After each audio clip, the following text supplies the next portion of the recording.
Hello and welcome to Pixel Sift Plays. This week we are playing Objects in Space by Flat Earth Games. I'm joined by my co-host Fiona as always, and as a special treat this evening we are joined over Discord by two of the game's developers, Leigh and Elissa Harris. Thank you very much for joining us, guys. Hi. Hi. And just to get everybody acquainted, since I have you guys here, could you describe the game for us and give us a bit of the elevator pitch of what this is? This one's yours, Leigh.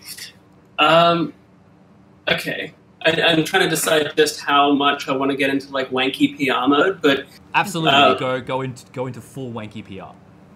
All right, great. All good. Objects in Space is a massive open-world point-and-click retro game with spaceships based on submarines where you can be whatever you want to be in a world filled with over 140 stories and an epic cast of characters. It's a dystopian hard sci-fi based on our love of early 90s video games and a few eras about a decade before or after that, depending on where you want to draw the line. We call it modem punk. Modem punk. That's a really great way of looking at it. And I understand that there is also the ability for players to create their own physical hardware and ship controls, as in like consoles and stuff. Where did that come about from? It initially came about because someone gave me an Arduino and I started toying with it and realized that I'd be able to actually hook it up to the games that I was making. And then when I first sort of got that working, I kind of forgot about it. And then a couple of years later, when we were very close to showing the game for the first time, it suddenly occurred to me when we were talking about ways to make it stand out on a show floor that having an awful lot of blinking lights and switches you could actually physically push would certainly make it stand out. And from there, it kind of escalated into being a huge part of the game. Yeah, and so I understand you're the engineer, Elissa. Yeah, I'm the lead programmer, and I did all of the Arduino stuff and whatnot as well.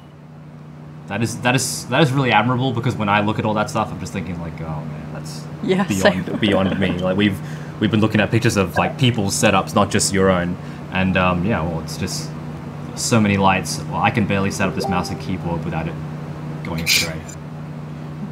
All right, so if you want to switch view feed, we'll get started with the game. So you guys see that? All good? You guys have audio bars and everything. You just got a lot smaller. All right, so we're docked. Yeah, so we just docked. So this is like, so we are in charge of our own small ship. And use the keys to move. So we're actually docked now. We should be able to open these doors, no problem. We can leave. Can you open the doors and be sucked out to space? You could originally, but we turned it off because people kept doing it and it wasn't very obvious what was going on.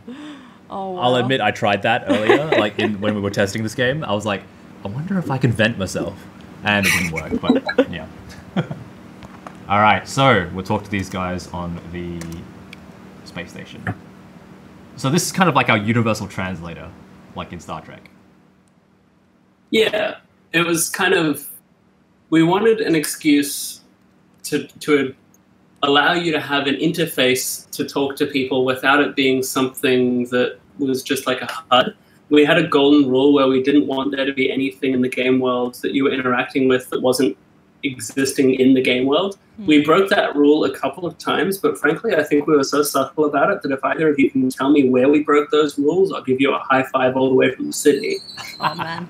I think it reminds me a lot of the... for everyone's information, I'm actually going to be glossing over a lot of this text just for the fact that I want to play the game. And if you guys would like to experience this text, you could pick it up. When does this game launch? Tomorrow. Tomorrow, yes. Yeah. Well, tomorrow is when it leaves early access. So it's been in early access for some months now, so it is actually purchasable now. It's just tomorrow will be when 1.0 goes live. Nice. Exciting.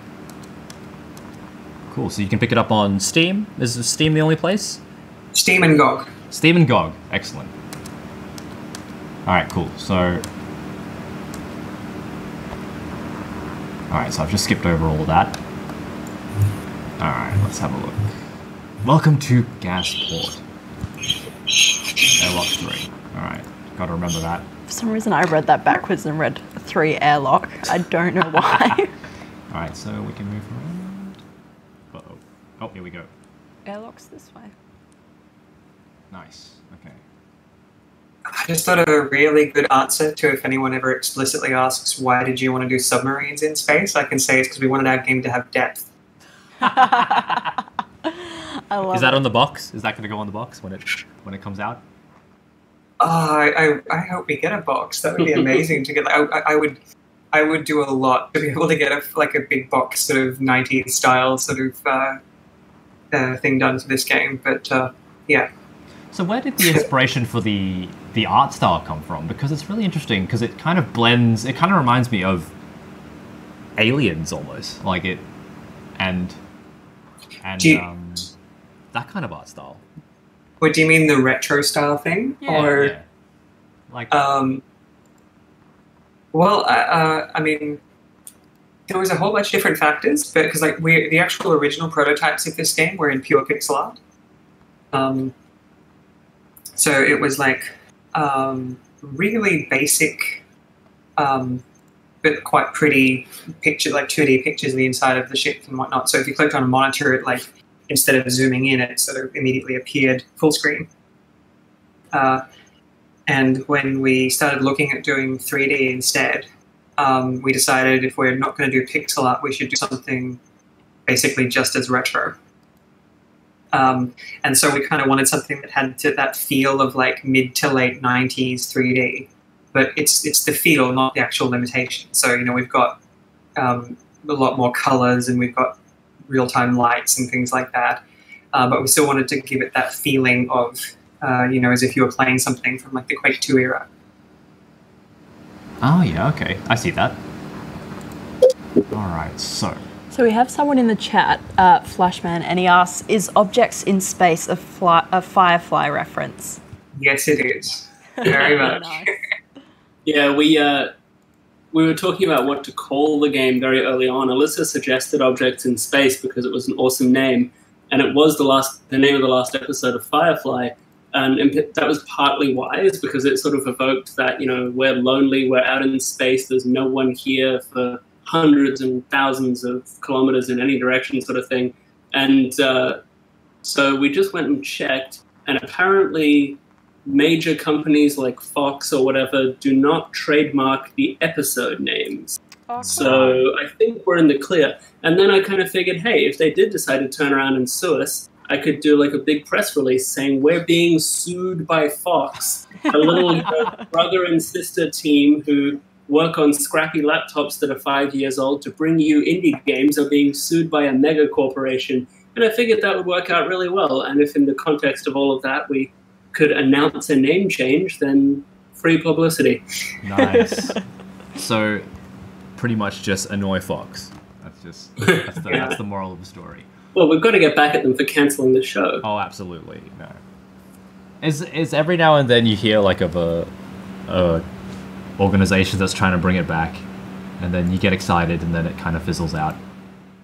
Yeah, what happened to that Firefly game that they were doing a trailer for as recently as maybe 3 or 4 years ago? I remember Nathan Fillion had a cameo at the end of it saying, "Oh, I'd aim to misbehave." You know what I'm talking about?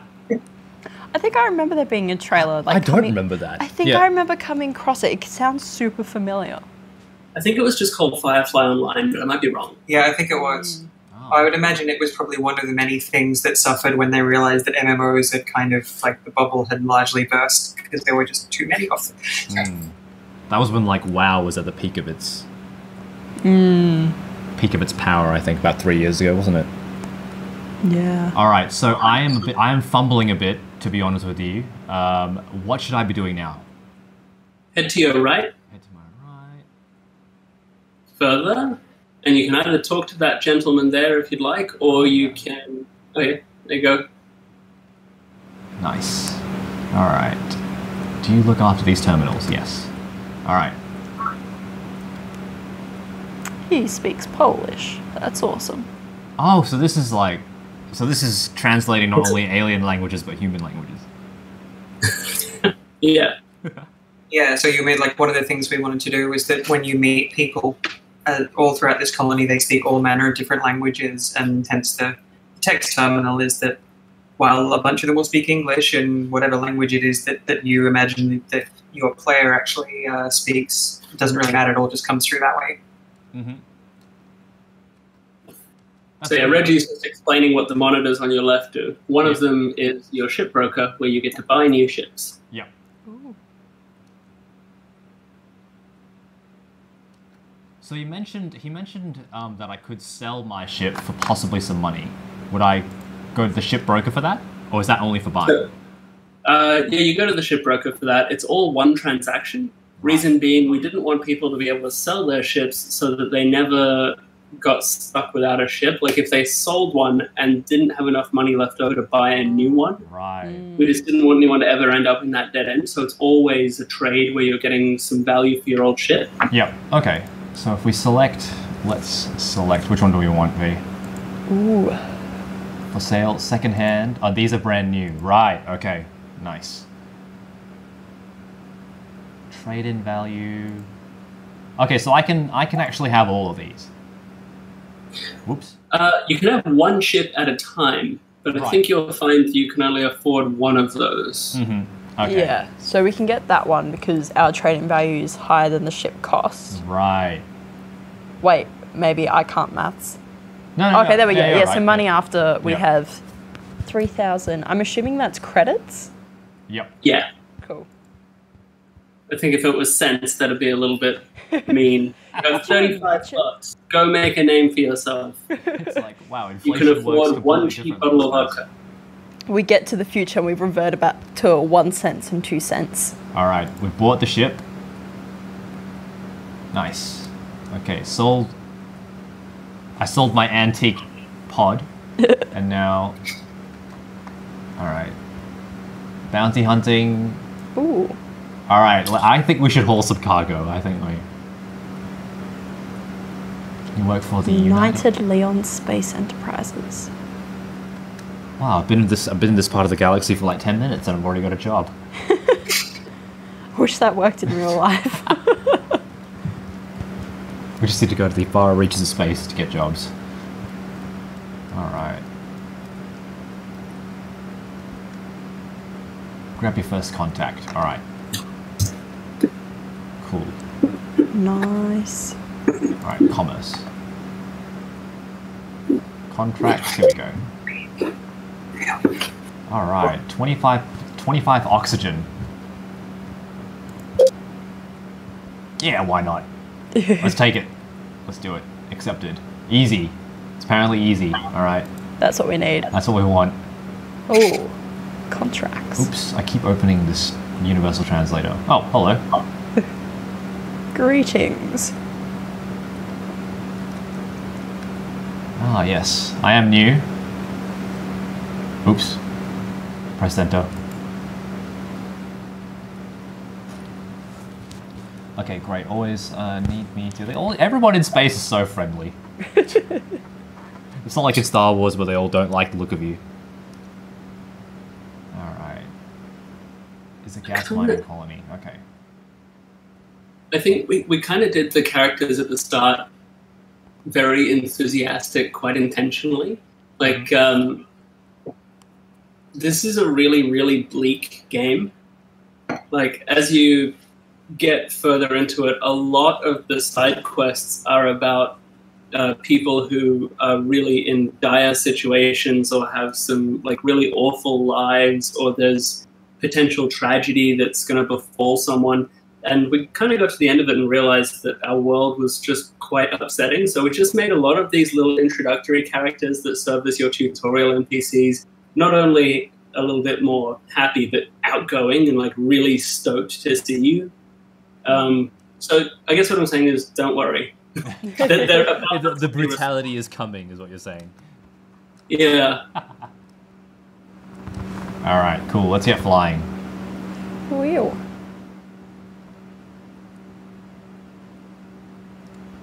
None of your business. I'm going to be mean.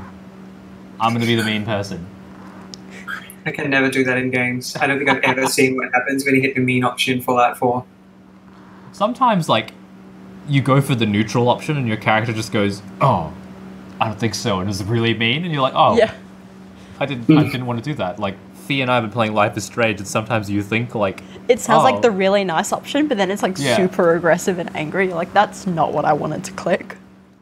Yeah, like you just feel like some developer on the other side of the world just thought that you were an asshole without even knowing you. Yeah. and now you know I that the interpreted that as good, you know? and now you know the developer's absolutely tracking everything you do, right? Because I think we forgot to. So don't worry. You can be as mean as you want in this game, and we absolutely don't track your decisions. Unless you want to send us the logs from your play sessions manually. to be judged. The meanest pilot in the galaxy award goes to. Well, we got to win something on Pixel Sift. All right. Apollo Earth Authority. Neat. Oh, there we go. I like how the year's just 44A. Yeah, we had a rough idea of how far in the future it's going to be set, but we figured one way to try and avoid people second guessing and going, wait a minute, so how many hundred years have passed or whatever? Especially given we're going for kind of a retro sort of futuristic environment, was to just have it that, you know, the year they arrive is year 0, and it makes it a lot easier because then you have to worry only about the history of this sector and not, you know, all of Earth effectively. Oh, that's cool. So this kind of sector just kind of reset its clock. Yeah, basically they arrived in the Apollo cluster and decided, right, this is year 0. Let's go from here. So these people are kind of like the descendants of your initial crew. Yeah, they are. Nice. I figured it So out. you've kind of gone from being a pioneer who was going to be one of the first people to lay eyes on this cluster of star systems to someone who is so behind the times, you're like Captain America, but without any superpowers. We're here to colonize the system and everything's going to be great. It's going to be the ultimate fall of humanity, and everyone's kind of, you know, shrugging a bit and waiting in the food line. So this kind of gives you, this screen right here kind of gives you exactly the tone of this game. You've got air pressure, everything. Hull temperature, 0. Oh, no, I exited it. No, that's not what I wanted to do. And do you need to turn around? Oh, do you need to press the red button to shut it? Oh, I've got a kitchen in this ship. Oh, yeah. And I've already got some posters up. I love it. That'd be me. Yeah, you actually get, as you go through different missions and side quests and talk to different people, you get little, what we call trinkets for it. So as you progress through the game, your room starts getting like posters and objects, like you might end up with like a whiskey bottle or something like that. Oh, yeah. So it sort of starts like, you know, and if you buy a new ship, like upgrade to a new ship, all of your crap moves with you. Alright, well. Alright, let's get out of here. Docking controls. Warning, airlock open. Airlock open. This is why I would not make a good space person. Yeah, let's I feel like let's go. That's the right term for it, right? Yeah, totally. Damn, look at me go. I would just undock and just vent myself. Alright. Be like, hey guys, look at this, I can fly. Just gets vented. It's good that it wants you. Alright, ready to undock. Alright, we're out of here. Detaching from shore power. Preparing to launch. Let's do it. Alright, cool. Alright, so this is the way the flying works. So you need to kind of reorientate yourself.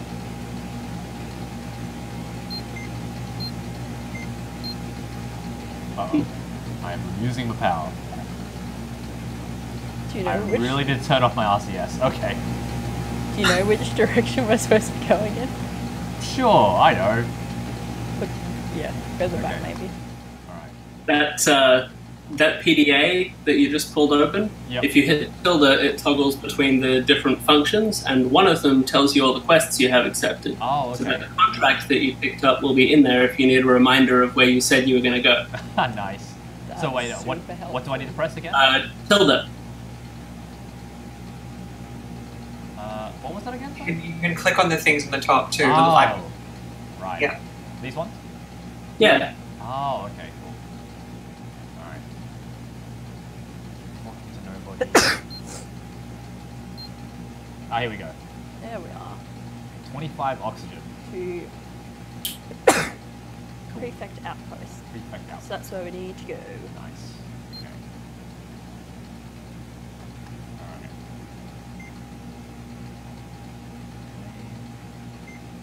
Largo.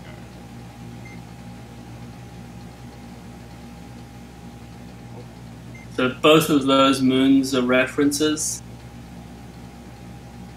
Comstock being the antagonist from Bioshock Infinite. And you know that Clint Eastwood film where he says, "I'm gonna paint the town red." The town's name is Largo. Right. Okay. All right. So you can pan around, by the way, with your arrow keys on the nav map. Oh, right. Yep. Cool. All right. So this is. Whoa. Oh, there you are. There we are. Prefect Outpost. This one here. No, to the left. Ah, That's yep. where we need to go. All right. Cool. All right. So now I can tell the ship to plot a course there. And then Alright, engage. Nice. Engage. I feel like we ought to change it so that you get to say what the engage button actually says. So it could say engage or it could say punch it, depending on which Star Trek you grew up with. That would be really Or it cool. could say make it so or something. Make it so. Yes. Or hit it. What's the what was the one that Pike in Star Trek Discovery Season 2 says something? Oh, what does he say? He doesn't say punch it. He's like it's the same. Punch It was from the rebooted movies. And that's Yep. kind of I what think he said hit it because I watched an episode of it think last hit it, night. Yeah, because I remember being disappointed. No. I remember it. It was "Don't spare the horses." Yeah, don't spare the horses. I mean, he didn't say that when he was saying the engage line, but he did say that at one point. Oh, no. Man, I love Star Trek Discovery. How are you guys finding it? I like it a lot. I think Season 2 is a bit more consistent, but even the first season, like the characters are so, especially Tilly. Tilly is just like Tilly is kind of like Willow from Buffy. You can't like every time she's there, even the possibility that something bad is going to happen has you like getting sort of defensive and like don't go. You can't go near Tilly. You're not allowed. Yeah, like Michael seems to always be at 8 out of 10 intensity. Like at any given moment, she has exactly the same level of like distress and angst and panic. Yeah, and at the beginning of the first season, I was totally cool with that. But in the middle of season 2, I'm like, can she maybe just relax, just like chill a little bit?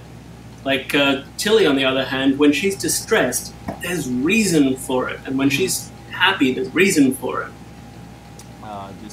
This stream is brought to you by Star Trek Discovery. And Netflix apparently no, it's not. Netflix, you owe us money now. You'll be getting a bill. Is that another ship flying around there? Yeah. Nice. And these beams coming off us, that's where our sensors are pointed. Correct. Nice. Well, I mean, your sensors, you see that little arc around your ship? Mm-hmm. Yep. Oh, that's sensor. Your sensors are detecting 270 degrees at all times. Right. The little blue jets indicate that they've detected something and they don't know what it is. Right. So those little arcs get thinner and thinner as they get closer to figuring out what the object is, and they'll disappear once they're certain what it is, and then it'll just appear on your radar like the Santos there as this is another ship. Or, okay. This is a dropped cargo pod, or this is a derelict, or whatever it happens to be. Okay. Oh, cool. So this would be... So if I wanted to get a closer look, I would have to reorientate and stay near it more longer. Yeah. Or get closer. Alright, full stop. I'm glad this ship knows what to do because, it frightened me. No way. Yeah, well, we wanted a game where, you don't have to be, a good pilot to be able to play the game. You place your waypoints, so if you want to, you can, after you've discovered more about the different sectors, you can place waypoints to like map around an asteroid field or something, and then just hit engage, and then all you have to do is watch the sensor system, you can read news articles, you can compress time, whatever you need to. I'd imagine, like, you kind of captured what space travel might actually be like. Instead of, like, flying around fighting everybody along the way, it actually might be calming, and, it might be just a journey. Well, you should click on the music box over there and get some appropriately calming space music happening.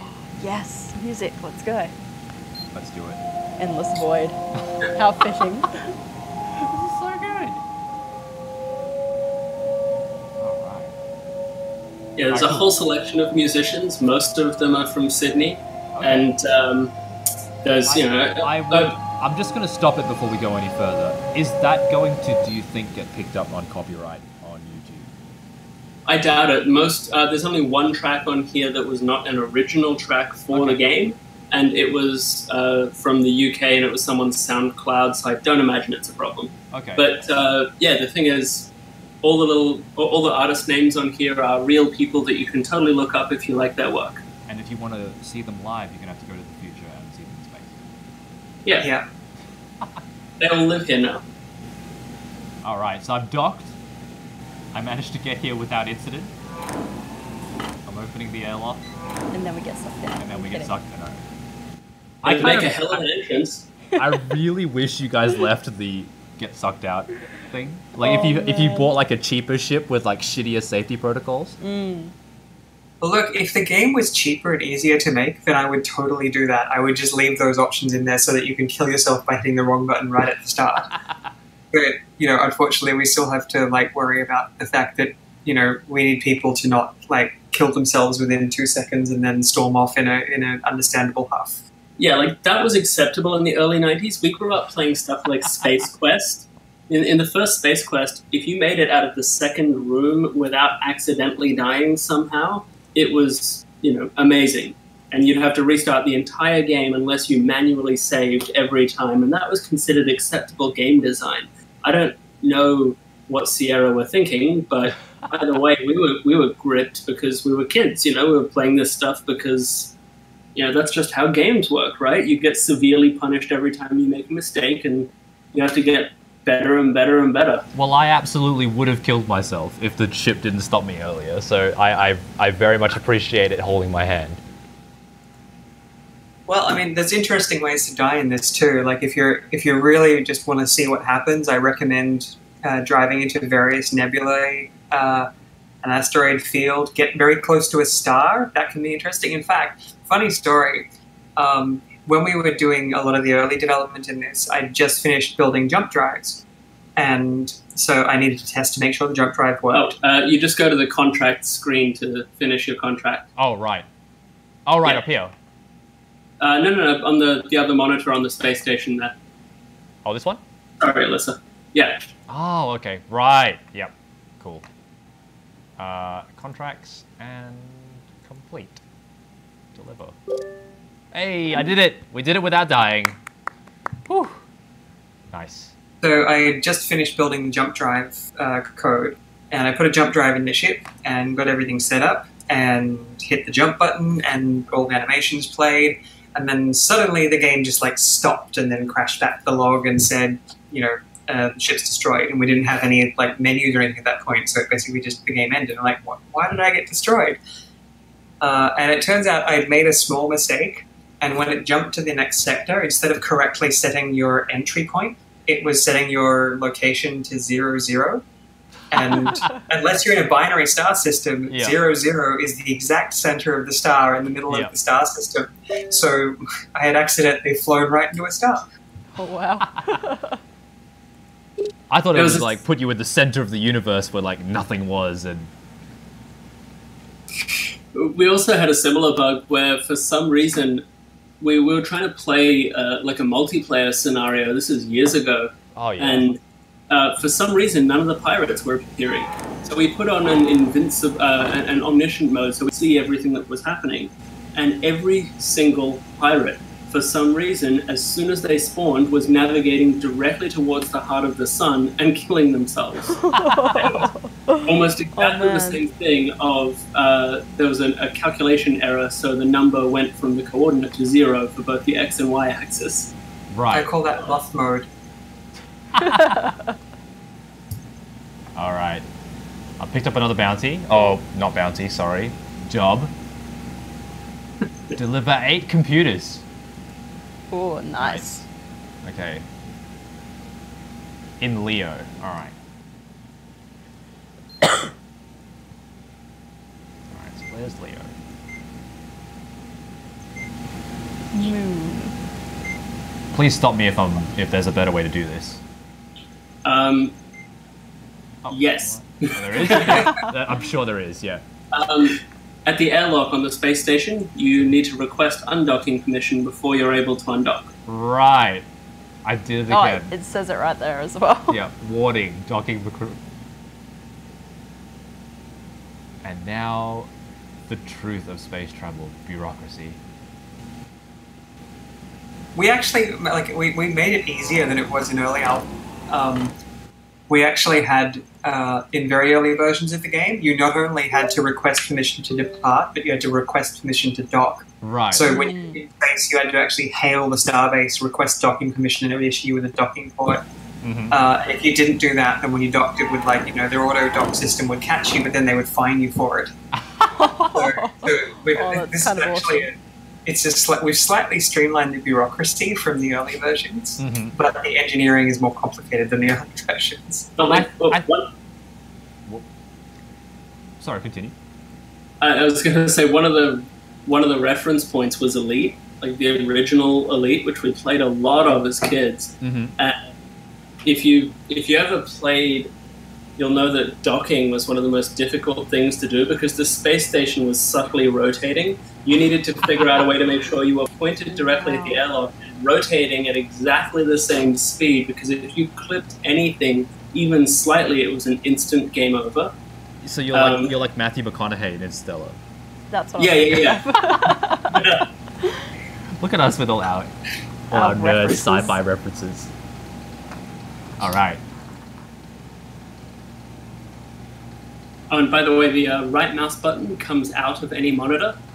I noticed that the PDA keeps on coming up. Yeah, which is usually when you... I keep forgetting that. I keep checking myself every time I do it. I'm like, oh man, someone's going to notice me. Keep bringing up the PDA just to get out of... No, not unless the developer points it out, they won't. All right. The scroll wheel does it too, but there's an option to turn that off because we found that different people found different ways of interacting with the consoles that are more intuitive. So we put a few different options in. Okay. All right. Time limit 36 hours. I got 35 left. Pick up no cost. All right. So it says I need to go to Leo. Is there any way I can search that on my map, or do I need to manually find it? Look at the bottom of the nav map there. Oh yeah. Oh right. Yeah. Okay. Yeah, so you're in Leo right now. But if you hit cluster, right, you can also see the map of the whole star cluster itself. Oh, right. Whoa. So there you go. Oh. Okay. Sector. Cool. So will all those names change like once we get there? No, the ones anything that's named is inhabited, and the other ones just have a random name because they're not inhabited by people. So if you go there, it's going to be some like messy outer rim sector where you probably just find wreckage and pirates. Okay. Oh, nice. Might be able to find some cool stuff there. All right. Prefect outpost. Sorry, what was I looking for again? I keep forgetting the name.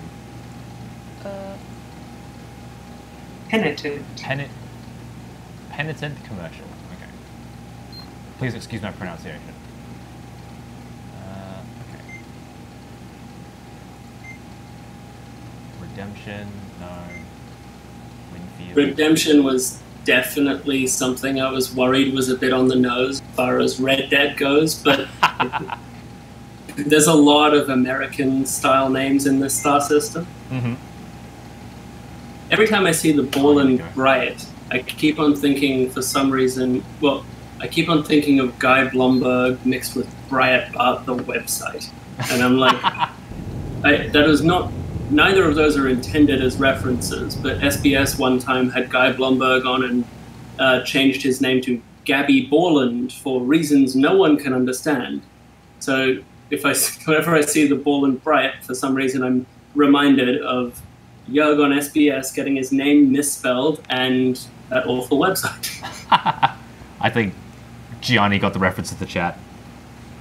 Oh, really? So if I want to go faster, can I burn there quicker? Can I No, you have a maximum speed. You can compress time though. Okay. And it will drop you back out of time compression if you your ship picks up something that's untoward, or if you enter a asteroid field or something like that. Okay. Well, we have 3 new messages. Oh, we do? Apparently so. Oh, I bet you it's some If advertisement. you go to your comms room, you can go and download them and have a look. Oh, nice. Okay.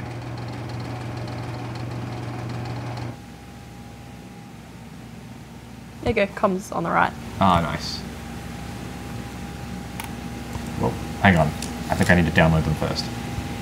Turn on autosync. On. Sync now. Uh-oh. Did I do that correctly? Yep, you did. Okay.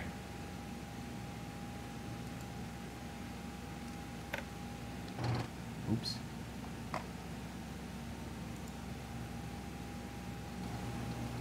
Oh, you can see space.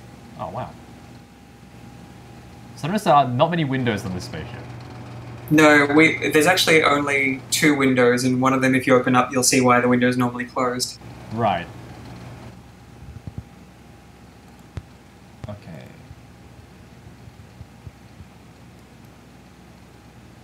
What was that? Hang on. Weapons fire will not be tolerated. Okay. Pirate attack. Pirate attack in progress. Any authority vessels hearing this, please head to the quadrant A as soon as possible. Weapons fire. Neat. So we could possibly respond to that if we knew what we were doing.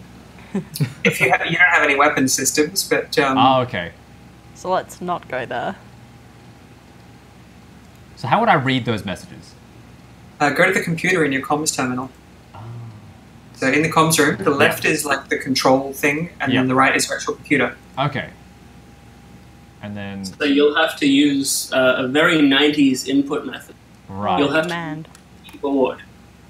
Now, a keyboard is a bit like a touchpad, but it's a lot more fun. Yep. Just type help. Nice. Okay, view. Oh, wow. Gianni is probably going to make fun of me for ages and not knowing how to do any of this. I think I just failed it again.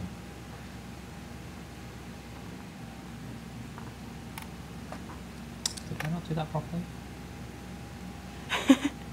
Yep, there you go. Yep, there he goes. Yeah, he's going to do this. This is just... You know, I really wish Gianni was here for this, because he's a big enough of a nerd to do this properly. I will just fumble around it for about an hour. He's saying this is painful to watch us do this. Oh, Gianni, I'm sorry. Do you not like it?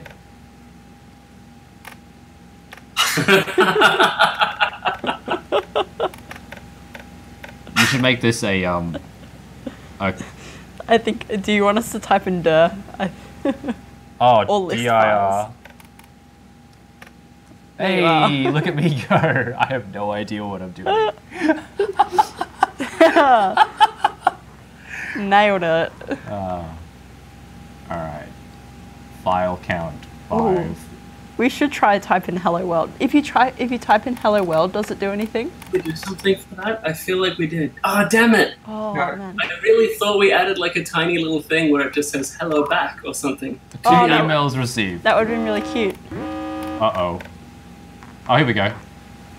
Hey. I'll admit, this is actually quite fun.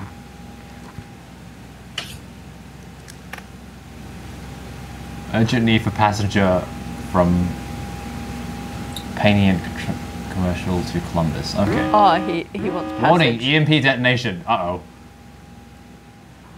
To the helm. Uh-oh.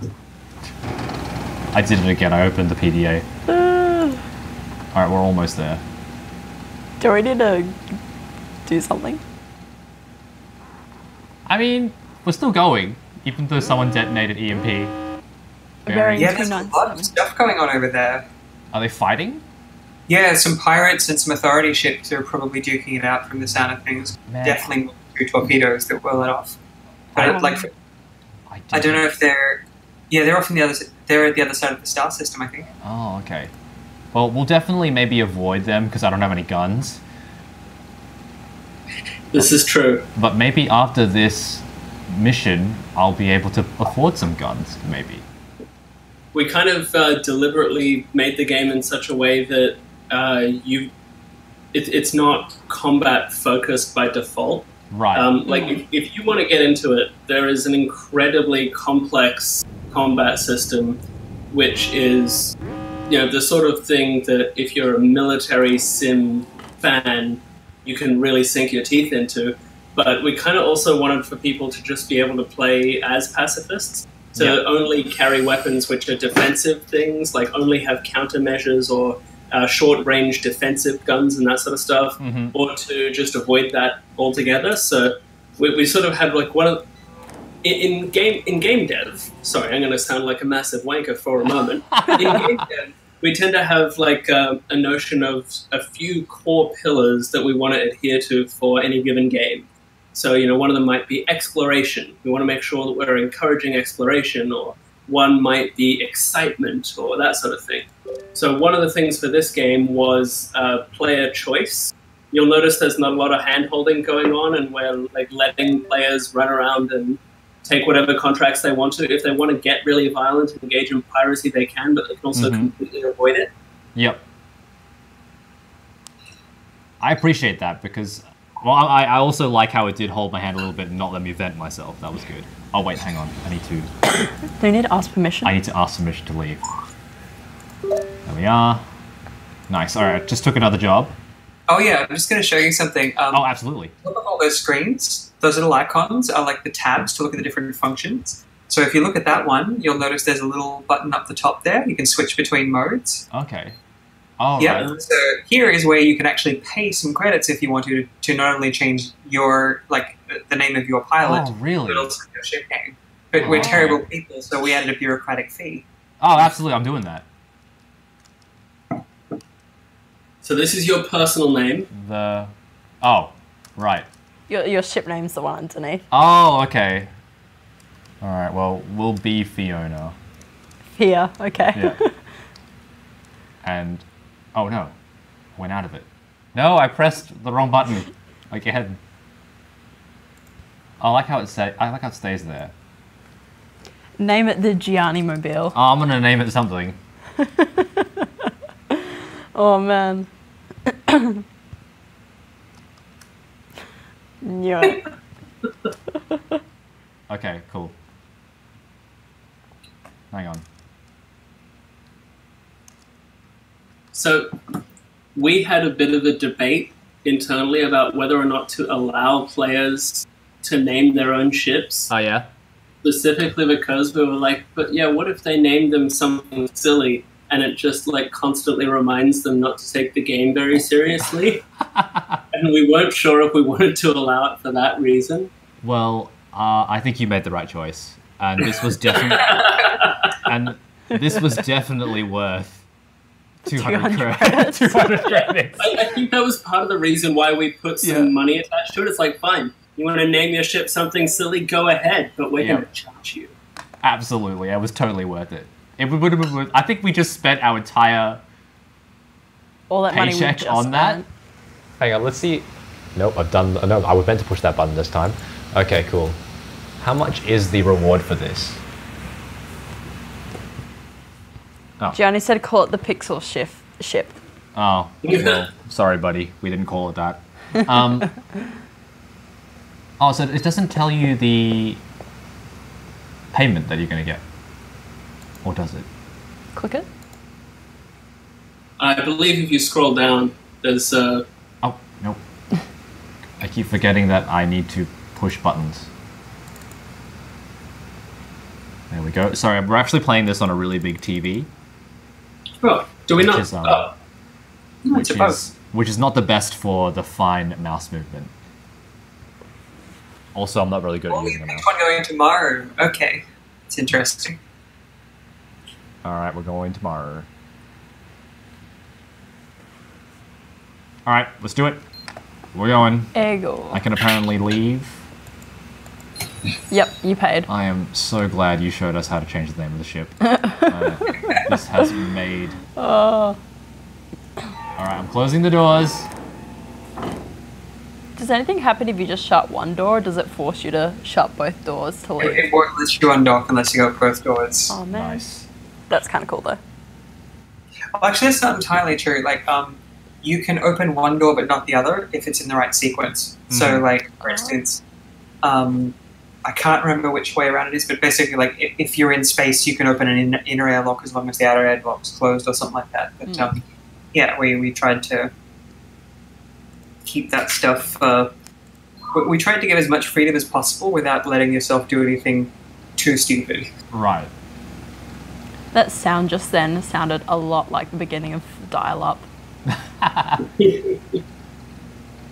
Alright. So you need to get to Maru this time. Yes, okay, so that Maru is not this cluster, is it? It's not this sector. Not this sector, sorry. Yeah. Alright. There's Maru. There's Maru. Cool. Oh, we got an email. Oh, okay. Let's go read the email. Half an hour trying to read that. Alright, so I've plotted a course to it. We need to put in an email that comes in from someone called Strong Bad. Or like something close to that. Like Mighty Evil. I can't think of something. Jump gate, yes. Alright, so I'll need to go to a jump gate first. Yep, that's right. Yes. Unless you have a jump drive, but you don't. I don't, no. My ship is extremely cheap. Although I will point out that you can also take bank loans. Oh. So something that is possible right from the very start. Is that so? You can basically take loans from a whole bunch of different companies, purchase like an even better ship or get yourself a jump drive right from the start and then just deal with the loan. Oh, okay. I mean, how committed are we to this playthrough? Can we just get like a massive loan and then... and so never pay it back? Would debt collectors come after you if you don't pay it back?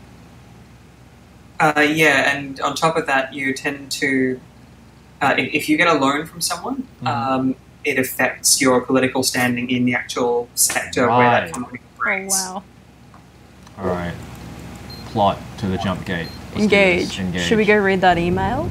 I mean, we got so much time, we might be able to read one email. Alright. Gianni, I'm going to need you to walk me through opening this email. Okay, I think I know how to do it. Oh, do you? Yeah. Okay, good. Alright. Sync now. Synchronizing. Thank you very much.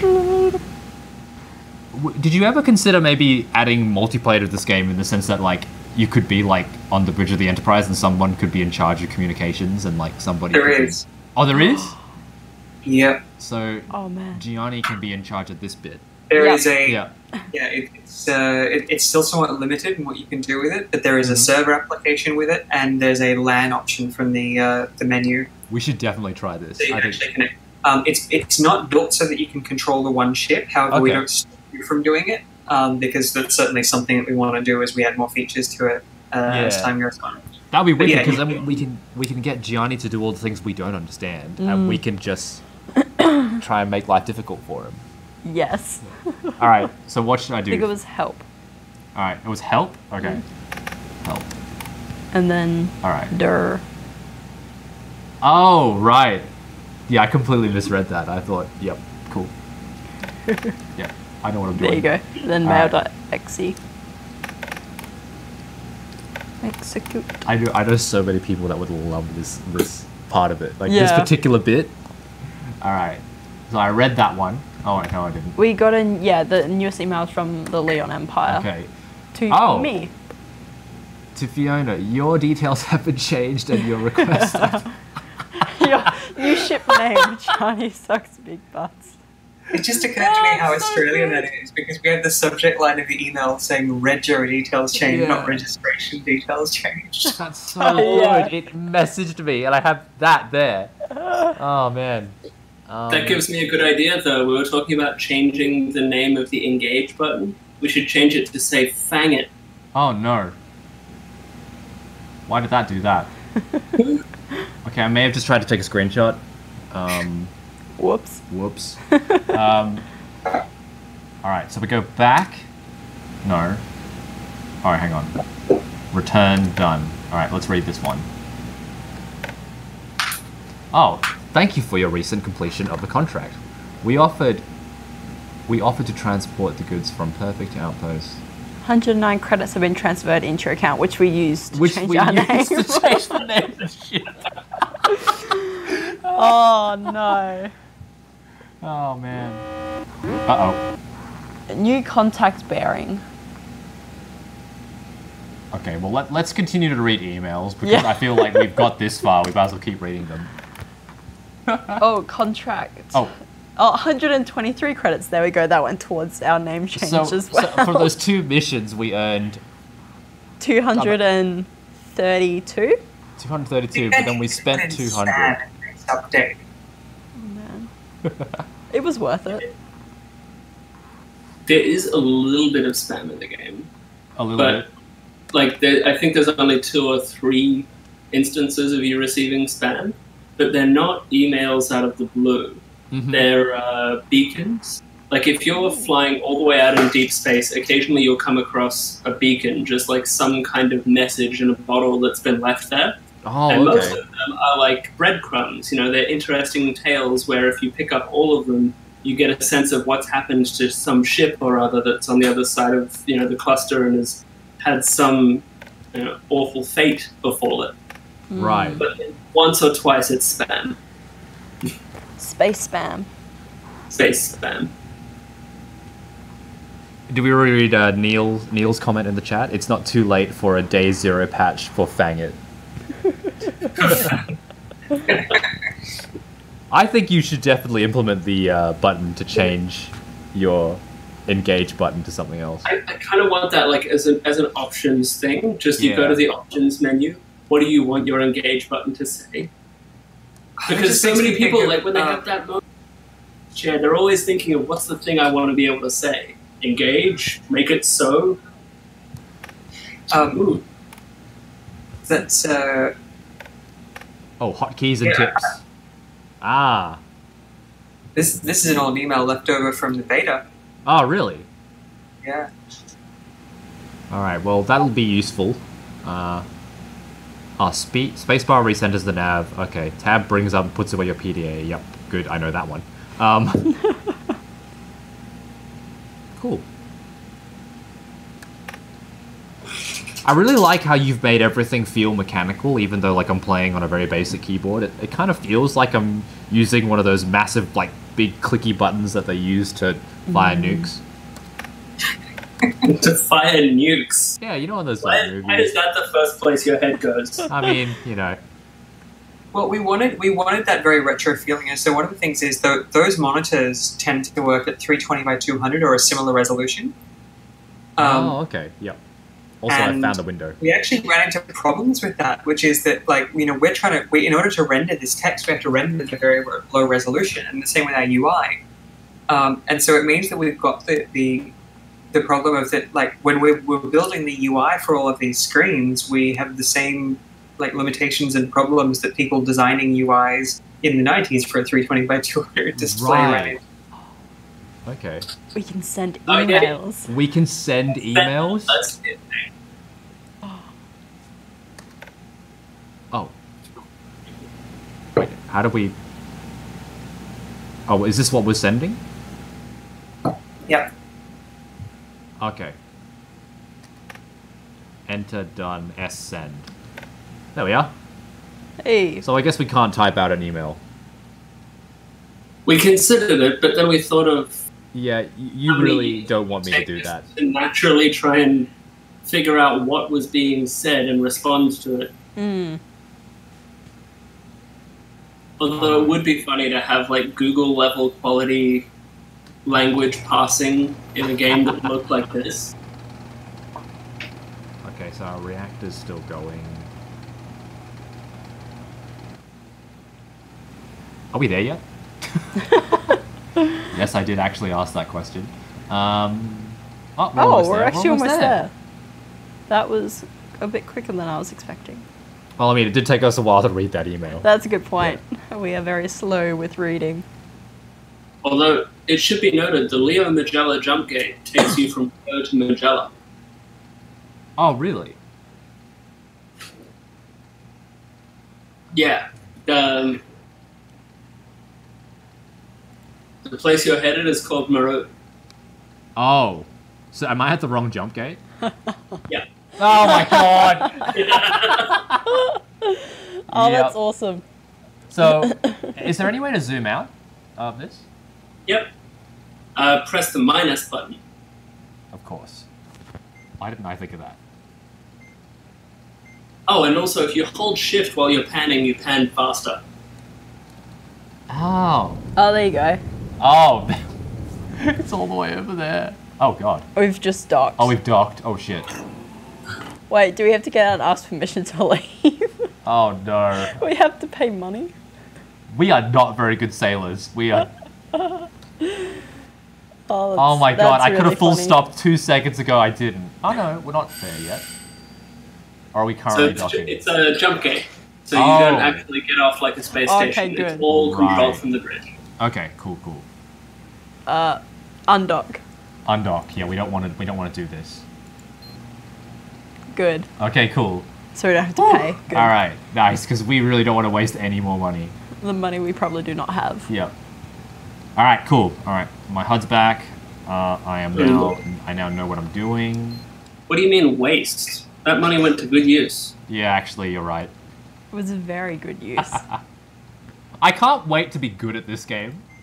I mean, I know it's going to be like 3 years from now when I finally learn how to play it, but I really want to be good at this because it's very fun. All right, we're going. Engage. Engage. Let's do it. Fang it. Fang it. Just imagine that it says fang it. So you can speed up time for long journeys like this one. Okay. The greater than and less than symbols on your keyboard are your hotkeys for increasing or decreasing the speed of time. Right. Cool. And is that contextual to the game, or will it affect time compression? Yeah. Yep. Okay. It's one of the few things where we come outside the game and just tell the player, yeah, you're speeding up time. Yep. Cool. Nice. Attention, Fraser Gianni sucked big butt. It's so good. Scans are clean, travel safely, Gianni sucks big butts.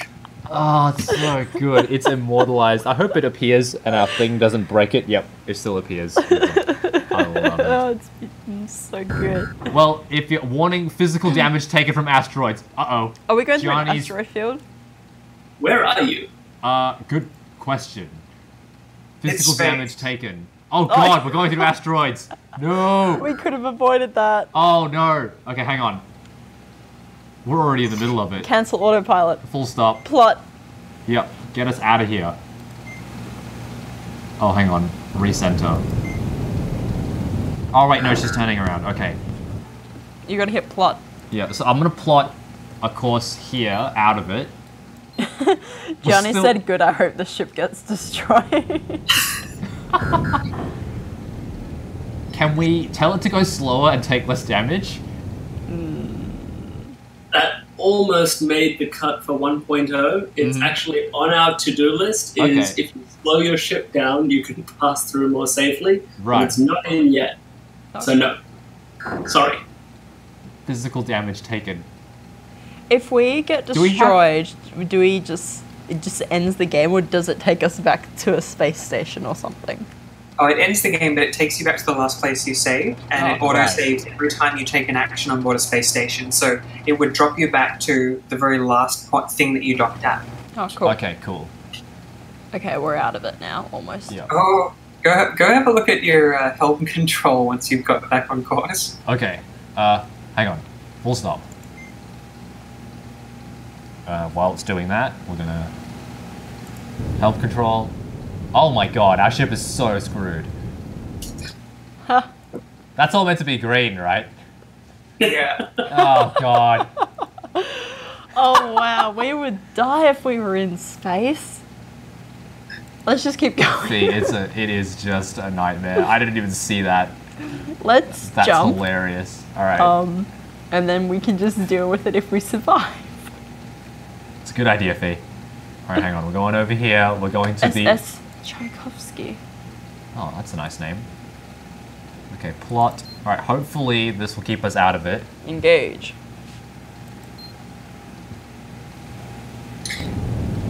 So are you saying that in like a Patrick Stewart sort of voice, or are you saying that in a more... I don't know, to be honest. a more... I've forgotten the actor that plays Captain Kirk. It's either Chris Pine or the other guy. Let's go with Chris Pine. Chris Pine. He'll yell it though. He'll be like, engage! And like yell it really loud and freak out. Well, it's better than a bunch of unnatural pauses. William Shatner. That's the one. I got it in the end. Can I give you a tip? Yes, I would love a tip. WASD manually steers your ship if you don't feel like using the plot course and engage functionality. Oh, It'll okay. cancel autopilot. Oh if you god! do it. That's... It's out of control. No. Okay, full stop. Can you run into ships and damage them by running into other ships? Technically. Oh. Technically, yes. But the odds are so infinitesimally small that it's never likely to happen. But in theory, they are physical objects that can bump into each other. I mean, it's just that space is really big. Yeah. Okay, that rates your Shatner impression as a 10 out of 10, right? Nice. Shatner. Gianni says this is probably the most painful Pixel Sift Plays ever for me. Yeah, do you know how much fun Gianni would be having if he was here right now? He'd be having so much fun. I mean, I'm having a lot of fun. I am but as well. Gianni would love this on a level that is like... He would love it even more than me. And the fact that I am also butchering some of this makes me happy that he is now uncomfortable. Oh, incoming hail from... Oh, the Tchaikovsky. This is proximity alert. Are you a military vessel? No, I think he wants to talk to us. Okay, hang on. I did it again. Oh, there you are. Enter. What do you want, Tchaikovsky? Starts playing music. It's a military vessel, isn't it? We're getting too close. Looks like we got here first, Skipper. What? I like how the response is exactly what I said. This here wreckage. We got here first and already used my grappling arm to pick her clean. Ain't nothing left here but scrap. Oh yeah? We just want to go past, mate. Would you like to... Great, good for you. Oh, I like the persona that the pilot's been given. I really resonate. If you've got a scrappling arm, you can take... Did she say a scrappling arm? Oh, grappling arm. Yep, I knew what that meant. Connection terminated. Oh god, did we hit something? Did we hit the Tchaikovsky? Please tell me we did. Warning, physical damage taken by more asteroids. No! We're not gonna make it. We can do it, just keep going. Hang on. I'm losing my shit laughing right now. Oh, hang on, we can actually navigate manually, maybe. There's one right in front of us, hang on. You're close enough to the far side of the asteroids. You might as well get Will this thing stop in time before it hits? No, it will not. It is going to hit. Oh, we're alive. Okay, cool. All right, I'm gonna use my. I'm gonna try and manually get us out of this. I love how shocked you are by the fact that we're. No, it hit! Damn it! It's gonna hit again. Just keep going. Oh, Low power emergency shutdown of RCS. No, how am I gonna be Matthew McConaughey?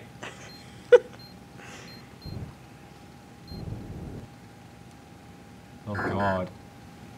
I think I keep hitting the same asteroid over and over again. I think that's what's happening. There's more though. Oh my god. You can do it. Okay, it's just over there. Please make there be no more asteroids. And the whole thing's surrounded by an asteroid belt. We're not gonna have enough money to fix it. No, not again! Wait, go out and check the damages for Oh our yeah, we ship. should probably do that. Nope, I did it again. Oh. Light damage. Whoops. Is it possible for pieces of the ship to get ripped off? It's a red. Yes, it is. And it's very expensive. And on top of that, if you've got modules that are important in them, then that can be bad. Oh no, that's my middle one. That's where everything's attached to. That's where we probably are. I need that bit. Yeah, if the middle part goes, that's game over. Right. Any other part can get blown off and destroyed, and anything that was there also goes with it, so you have to... Oh no, what about all my posters? Someone in the chat asked, do you have any customization options when creating a character or anything, or is the pilot a set person? Well, you never see the pilot. It's always from the pilot's point of view. You can select the character. We very intentionally made it so that the pilot is never referred to by gender or ethnicity or age or anything like that. So basically, the pilot is you, whatever you like, however you choose to actually sort of behave and what you choose to do. I would like to give them a bit of a label. I would like to label them as a bit of a smartass, which I love. So this is one of the problems, is there's 13 writers for this game, because there's a lot of, a lot of characters and a lot of story and a lot of quests. And some of them imagined the player and their character to be a bit more sassy, and others thought that they were just a professional. And although I tried to get all to keep it relatively neutral, they did all, have their own flair and their own style. Mm-hmm. So there are some things where, like, the pilot is almost a character, and others where it's basically just you picking the next topic of conversation. So it kind of varies a bit. Right. Oh, I can't believe I've almost broken the ship. I can't believe it. I can, to be honest. Oh, yeah, okay, yeah. It's us. I should be put in charge of this. I can't even read email in this universe. I should be flying a spaceship. Yeah, whatever, Gianni. You know what I can believe? That you're not here. Yeah, that's right.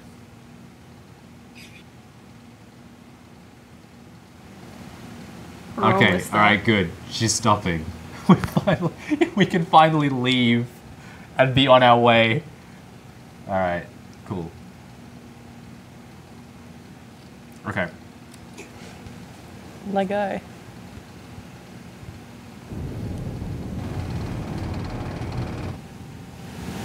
I'm gonna close the window.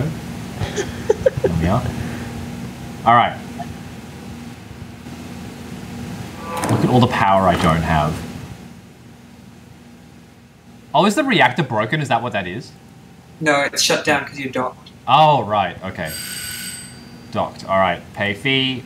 Yes. Jump. Okay. Johnny Give says, me the money. Johnny says I'm going to do some ongoing streams to redeem our name as Space Pilots. Johnny, real talk, I think this will be a great game for you to play, and I definitely want to do more of this. This is fantastic.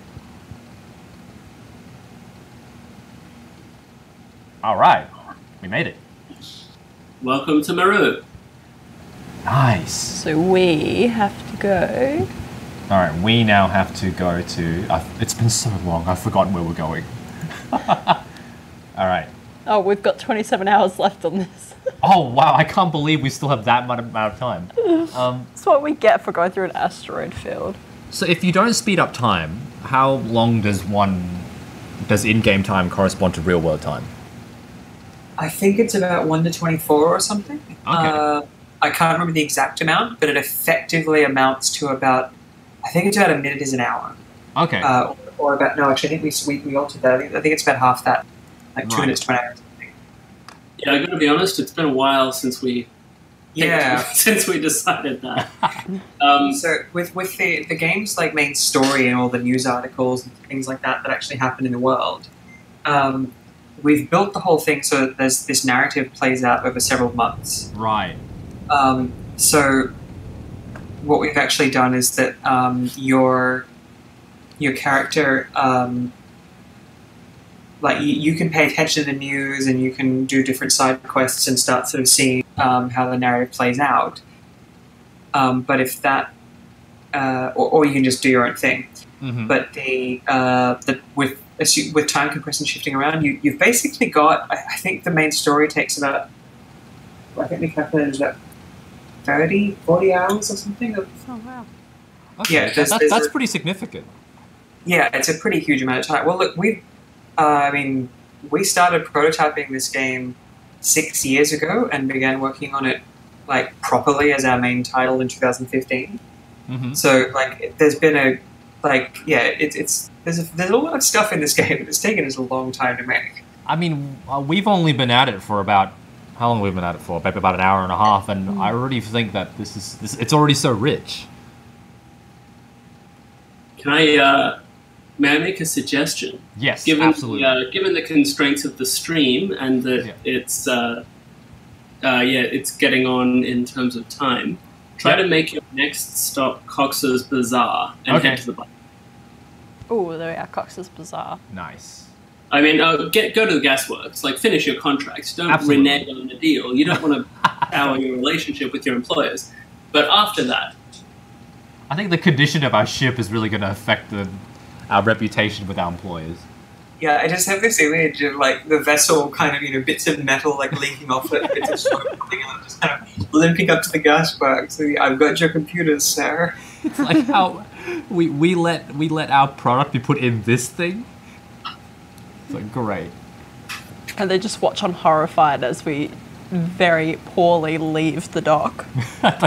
try to leave without paying, and then try to leave without closing the doors, and then it just sparks. The ship sparks as we're leaving. Like, oh. All right, we made it finally.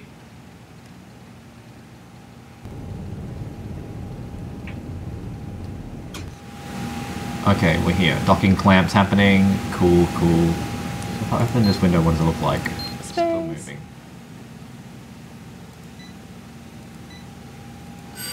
Oh, right, got it. Whew! Alright, guys. People. Don't worry. Is that her outside? Is that our ship? That's gotta be right. Maybe. Yeah, that's a series. Oh, if we still had video, we could hold up one of those. We've got it right next to us. Oh, yeah, I remember that 3D model. Oh, man. Well, there was two. The one that you remember was made by Jenny, and that one was like mounted on a wood block. This one that we've got next to us right now, actually someone at PAX Australia 2015, I think, came up to us and just said, "Hey, I'm a really big fan of your game. It looked really cool, so I made you this." And they had bothered to 3D print and paint their own model of the ship. It kind of blew our minds a bit. I'll tell you where you can post that. Throw that into the Discord. I think people would love to see that. Yeah? Absolutely. All right. Well, we did that. We got paid 300 credits. That was... Should we repair the ship? I mean, I think we should because... Definitely, yes. Yeah. Okay, that's not where we do it. Hang on. Oh Repairs, my god. There we are. She is in a bad way. Status functional. Medium damage. What about the middle of it? All right, repairs. Here we go. Whoa, the starboard wing is undamaged. That's all we need. Bow and stern are still broken. It's going to cost $400 to repair this thing. Yeah, okay. Let's just do that. That's right. We have like 3,000 credits. All right, amendments. No weapon system. Johnny says, how about changing the name of the ship?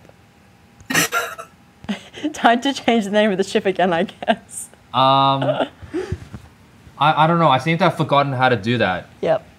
Leigh, Elissa, do you guys know how to do that? I can't recall. Yeah, I can't. I don't know how to do that. I think that might have been patched out of the game in the 5 minutes that we've been playing. Sorry, dude. Oh, he's going to fire me tomorrow. All right. Oh, hang on. We need another job. Oh, wait. No. We don't need another job. We're going sightseeing. Wait, did you pay them so we can leave? I didn't do that. How do I do that? Here we go. Pay fees. 60 credits. It's daylight robbery. All right. I'm actually getting good at this.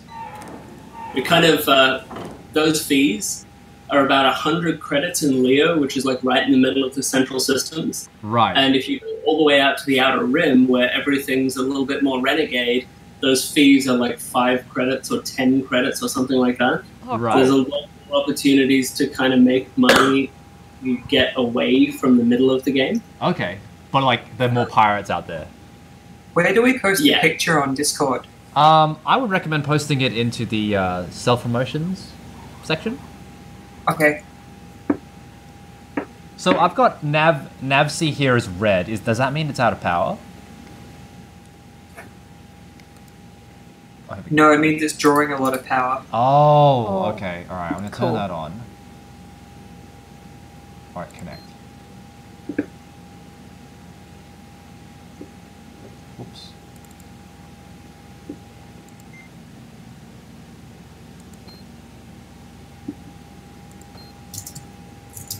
Okay, so my art... Oh, right, okay. I think I get what this is happening. All right, nice. Oh, so you can assign priority to them as well. That's already so much. Okay. All right. So, let's get out of here. Undock. Let's try not to hit anything on the way out. Okay, we're gonna exit, and we're going to go to... Cox's Bazaar's just down there. Which one? Up. Just there, near Bessie. Oh, right. Bessie's over the top of it. Bessie, can we... Bessie, you are screwing up my nav. There it is. There's the ship. That looks really cool. Man, I really want one of those. You want a Bessie? Yeah. Oh no, the 3D printed objects. Oh. I mean, a Bessie would be great, depending on what it looks like. I'm pretty sure Bessie is a reference to the ship from Futurama. Oh, is it? Alright, here we go. Plot. Punch it. Let's go. Don't spare the horses. Make it so. Do the thing. Hit it. Bang it. Bang it. You know, you can make a mod to change the engage button to say bang it. Wait, are those things we're gonna hit? No. We're not hitting anything else. What is that? Cancel.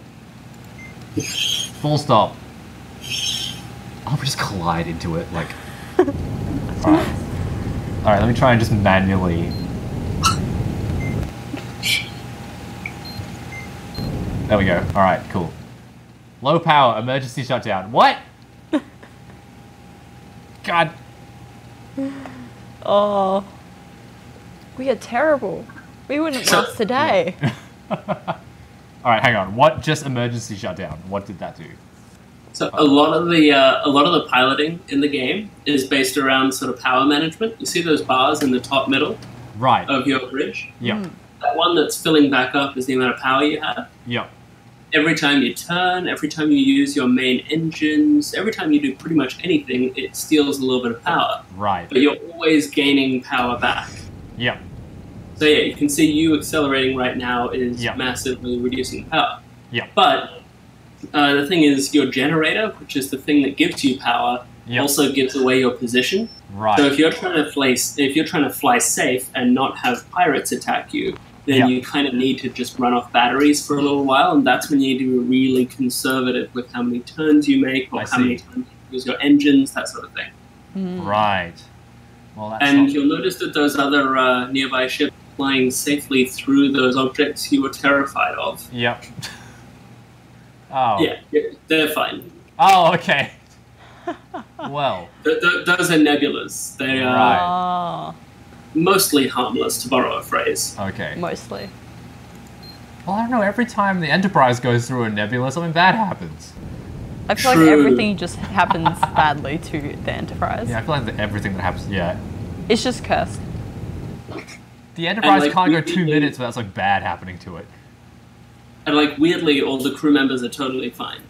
Yeah. It's just like at no point do any of them seriously have any kind of long-term trauma as a result of the life and death experiences they encounter on a weekly basis. Oh, they seem to in Discovery. They certainly seem to there. Like in fact, I was thinking about this, and the majority of the core Discovery cast at this point have some serious trauma attached to something that's happened. Yeah, like even the helmswoman, she's like got like injuries that were from she got incident. seriously screwed up from the Shenzhou. Is that what that's from? Yeah, if you go back and watch those first couple episodes, it's the same helmswoman on the Shenzhou, and then all the Klingon battles happen, and you actually see a big explosion and whatnot, and she's like knocked off the. Yeah. Right, well, what about Saru? His people have no history of any kind of problematic trauma. And it certainly didn't come to a head in the last episode. Woof. That last episode. We're spoiling Star Trek Discovery for people. I'm trying to keep it vague. Am I doing a good job? Tell me if I'm just doing a bad job. Apivorous, or Gianni, I'm just going to drop the act right there. Asks, can you charge your batteries when you dock, even if your generators are off? Yeah, your generator has to shut off when you dock. However, you get shore power. So basically, you're given a feed of power whenever you dock at something. So you'll notice, like when you start docking, your reactor shuts off automatically. Right. But then the moment you're fully docked, you'll start just getting power at that point. So is Sparrow a Destiny reference? No, it's not. That would probably be a reference to Pirates of the Caribbean. Oh, right. So, like, we have a giant file which just contains all of your, like, NPC ship names. A lot of them came from our Twitter followers. Yeah, and so, like, I would just add them whenever I'd think of them, or we'd, like, put it out to Twitter and go, right, what are some names for, like, NPC merchant ships or something? Cool. So, consequently, I was watching someone play this game just a night or two ago, and they saw a reference and laughed and just kind of went, that's hilarious. Final Fantasy, right? I'm like, what?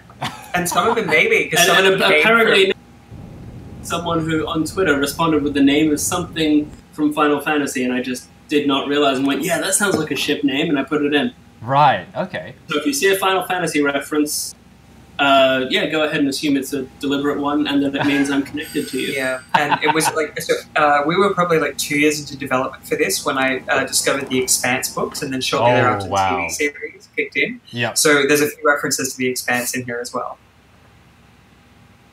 All right, well, we made it. Woo! A random bit of funny trivia, which is probably amusing only to me, but I'm going to say it anyway.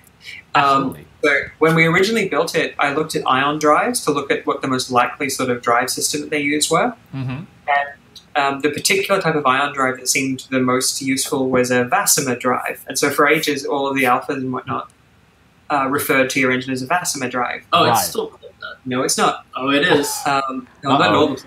Not all the places, but some it's still called that. Yeah, I need to rename it. So part of the problem was this. I discovered anyway, that Vasimer is actually a copyrighted term of this weird company that actually makes that the drive. Oh, really? Yeah. In that case, nothing is called Vasimer anywhere in the game. Ignore what I said. So I ended up renaming it to a more generic type, which is the MPD drive, which is the magnetoplasma drive, I think. But yeah, anyway. Nice. That was just one of those things where, like, for ages it was called one thing until I realized it was actually a copyrighted term. That's awesome. So that character standing at the bar there. This one? Or behind the bar or in front of the bar? One who's facing you. Yeah. Oh, yep. Casey Chroma. Hey, Casey. Russian. Hi there. Hi back. I wonder if she's Russian around. Ha ha. Oh. I know who you are. Oh, God. No, you don't. Farewell. Farewell. Who am I? Sorry, that's Jackie Chan. I'd imagine he's still without allegiances. Okay. That got very deep.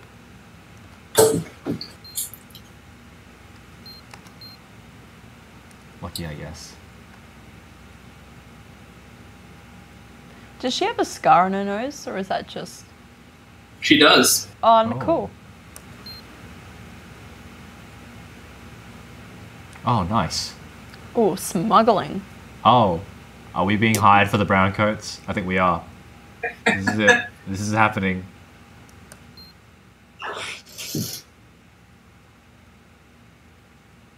A sabotage attempt. Uh-oh. I was just there.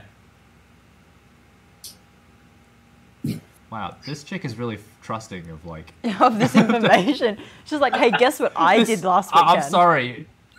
I like her enthusiasm, but she's a terrible covert operative. Oh, look, she has a very common problem to a lot of video game NPCs. We call it Bethesda NPC-itis.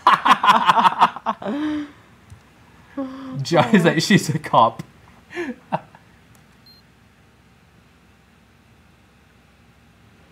I mean, I've been doing this for about 20 minutes, so sure, yeah. Deliver some cargo and get out. Absolutely.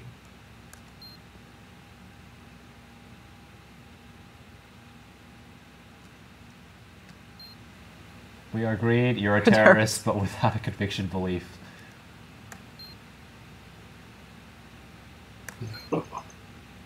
Oh no. I don't get to work with her. I think I made a couple of bad dialogue choices.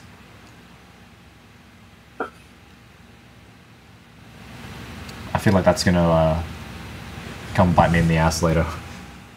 Maybe. We'll have future consequences. This action will have consequences in the future. I think you guys need like a little Life is Strange type dial in the corner.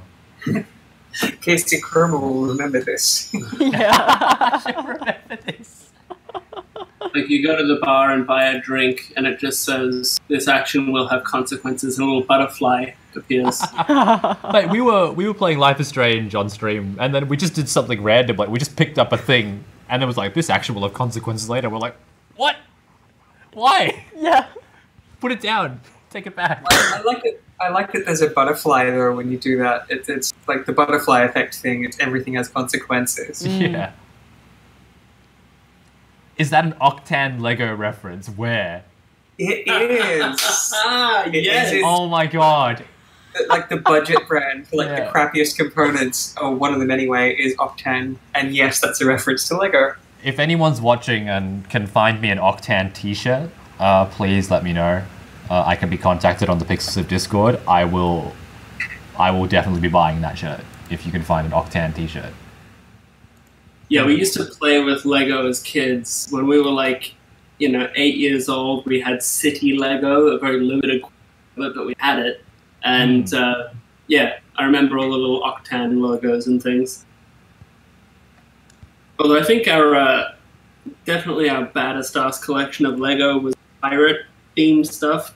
Ooh, yeah. I inherited a bunch of Lego from a friend of ours, and they had two really retro collections in that box of Lego. They had the old submarine base with a lot of yellow pieces, and they had Yellow Submarine. Yeah, it was very inspired by that, I'm sure. And they also had, it was like a flying vehicle, but it was like from like a mining kind of set. And it was really weird because it was like a big flying vehicle, but the whole set was themed. I've looked it up later. It was like themed around mining and being underground, which is really weird because this thing was giant and it flew apparently. I only ever had like basic just Lego blocks, and then that was it. That's because we just didn't buy any Lego. I like Lego though, it's fun. I think you'll find that those sets were the best. Yeah. Oh, I think that there was like one surefire sign from a really young age that we probably had an interest in game design. And it was because when we were playing around with all those little bits of Lego, invariably as soon as we built a town or an island or something like that, we then had protagonists and rule sets.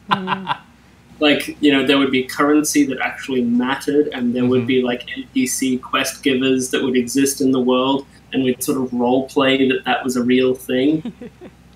And then at a certain point, that escalated to playing in the backyard and erecting small shacks and structures and things. We used to get bottle tops. Like, we didn't realize that it was from booze. We just collected the tops of alcohol bottles wherever we went. And we got such a collection that at some point we realized that it'd make a great set of currency. So we hammered them all down until they were completely flat and then spray painted them either silver or gold. So we had gold and silver currency for our backyard town where all our friends would come over and, be the metallurgist or the general store owner, etc. That sounds awesome. Amazing. I think we managed to find a way to give rules to our Army Men games. Like you can only throw a grenade at someone if you spend this amount of action points, like a miniature Warhammer. But we didn't know what Warhammer was yet. I love how elaborate it is. your games. I think I can tell. If you were doing that when you were kids, it totally makes sense that you are creating, that you guys are creating something like this now.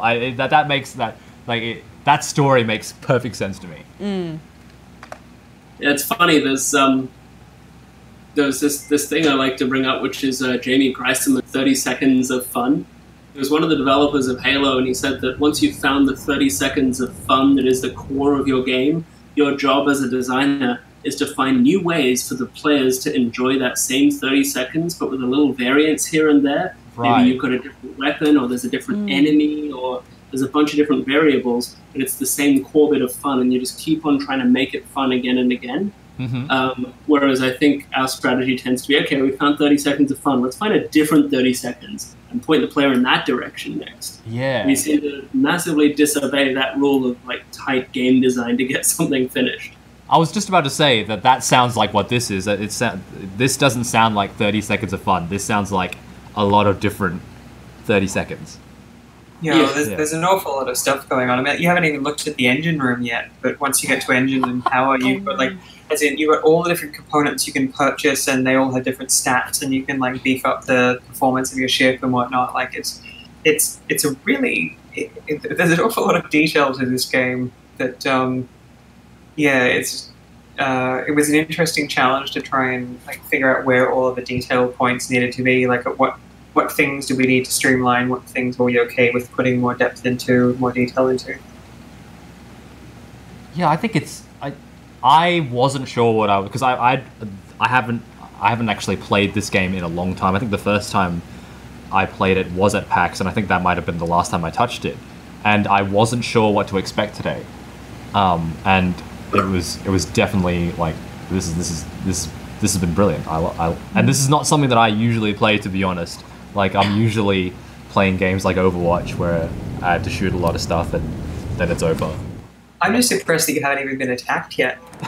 You've somehow managed to accidentally avoid enough pirates that you've managed to completely avoid getting. I've definitely not been helping myself. I've been running the core really hot. I've been making stupid moves and using a lot of power. At least our ship isn't being destroyed at the moment. We managed to make a journey without hitting anything. That is a win in my book. Uh-oh. Warning. Docking permission required. Uh-oh. Did I just do this without permission? No, we can just leave. Oh, no, we can. We just need permission when we come back to leave. Alright. Oh, is that the Saints Row logo? Is that what that is? Yeah, I got asked why we had the Saints Row logo in our game before, and I was like, what are you talking about? It is actually a very common symbol. Yeah, I just had to go, I don't understand what you're talking about. I had to go back and look it up, and be like, oh, I see. I see what's happened here. I think it's more the sense that it was purple. Right, that's true, it is. Yeah. Let's click bounties. Alright. Oh, that's dangerous. Oh. But the reward is 3,000 credits. Kerrigan's Think of all the Wake. name changes. That is a great name for a ship, and I'm pretty sure that's a StarCraft reference. How are you going to accept a bounty and kill it if you don't have a weapon system? I mean... And a jump drive to get there. Oh, we need a jump drive? Well, it's in sector LMB 902B, so if you go and look at your... Oh, right. We're very far away. Okay. What's passengers then? Oh, passengers. Oh, there's nothing here. Okay. I think we just came here for no reason. Wait, didn't we have a contract to do? Did we? I thought you... Did we take one? Uh-oh. I thought you did. No. Oh, it's gone. Never mind. I didn't take one. Go look at licenses.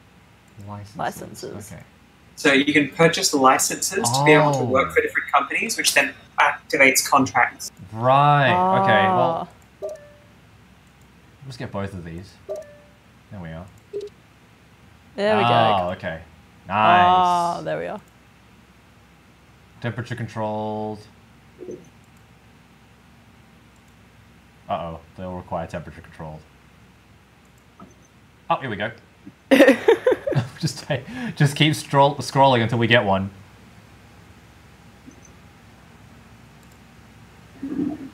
So another question from Gianni. Is that like being a privateer? Kind of. Yeah, basically.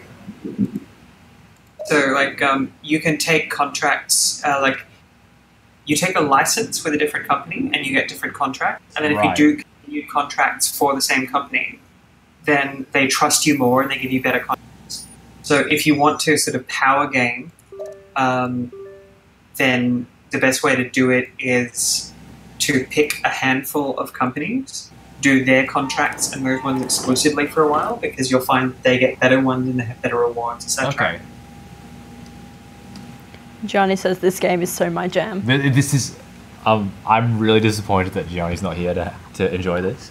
But, as I said before... He can just enjoy us dying. Yeah, he can just enjoy us not be able to do it. You watch, Gianni, we're about to answer some emails in a second, so you're going to really love that. Your engine's damaged, I just want to point out. Is you it? should probably open it up and have a look. Look at that, it's glowing yellow. Oh, God. That's something we need to fix.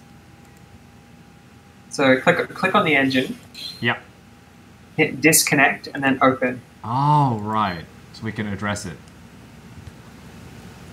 So I think you need to unscrew things again.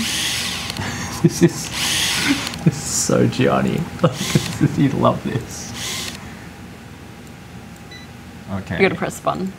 Press the button, open it. Alright. This is broken. So here's a problem, though. I don't have anything to fix this. Yeah, that big empty box with storage written above it is going to be a detriment, I feel. Yep. So these are my little modifications. So I need... Oh, we got 2 emails. Meanwhile.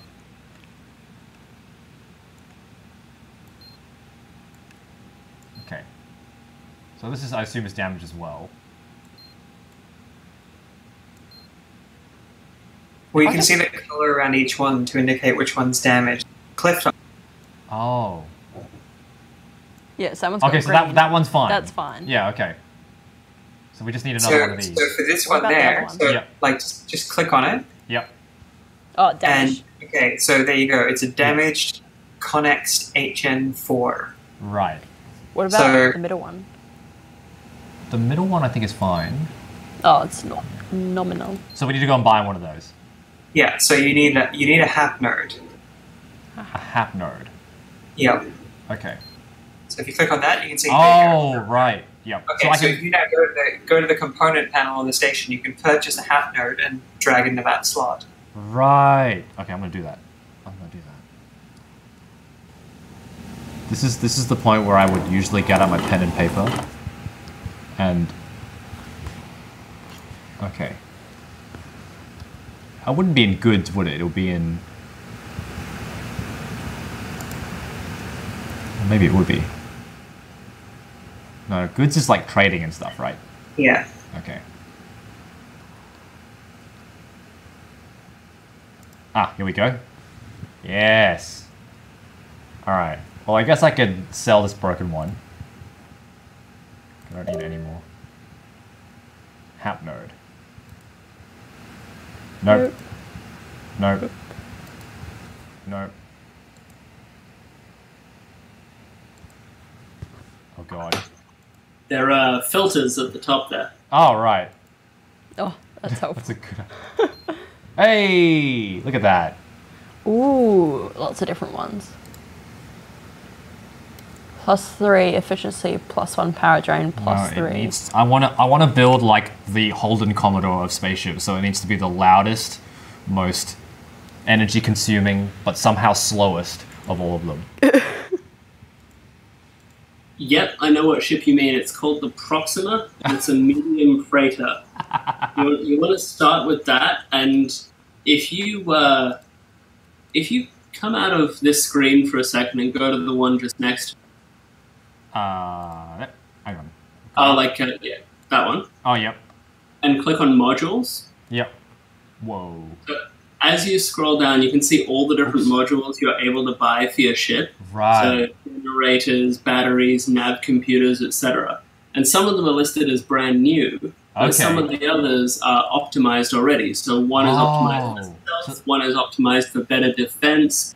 So if you want something that is gigantically big and very, very noisy and everyone can see it, but it's super hard to kill, then you go for defense-optimized modules from this screen. Right. But basically what that means is the module just comes already completely full of all the components that you were looking at on the last screen that have the highest possible defense ratings. Okay, and I can either spend a lot of money swapping the whole module out, or I can buy a part. Yeah. Yeah. Okay. So if you break a module and it gets it's absolutely kicked out there and you don't want to have to repair it, you can just buy a whole new module and forget about doing the manual repairs. Mm-hmm. Yep. Makes sense. Alright, well I'm going to go back over here and do this because if I get distracted... Alright, so we got efficiency, power drain, +1. So we want as low a power drain as possible, right? Well, what are you going for? What's your priority? Is it power efficiency? I think it's speed. You like the speed of your ship? Yeah. The components don't affect that. That's like hard baked into the type of ship you own. But the acceleration speed is. So you're repairing your engine. So if you increase the efficiency, then that's going to mean that you will accelerate faster. Right. Okay.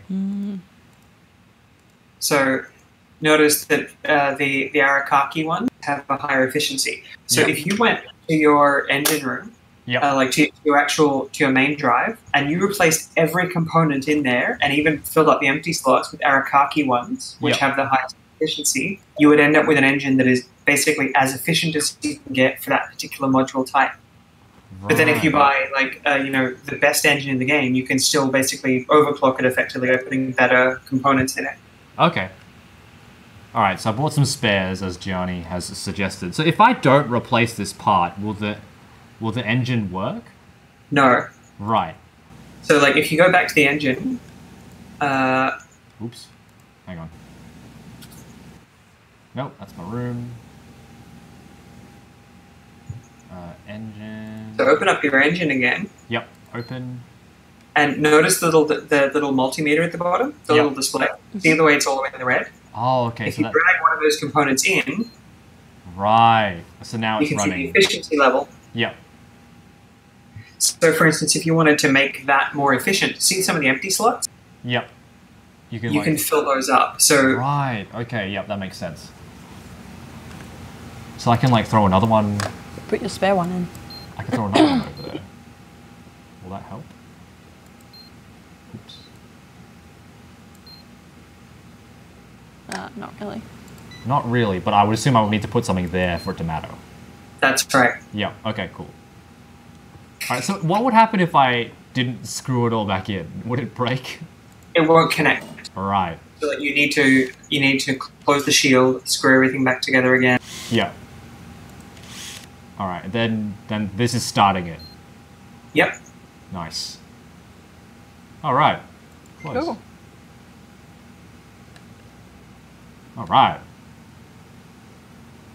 God, Gianni would love this. What's the big exclamation point? Oh, that's the reactor, just so that you don't walk in there and touch it. Oh, okay. I thought our ship was breaking apart. All right. Airlocks are open. Yep, good idea, computer. No, let's vent ourselves. There we are.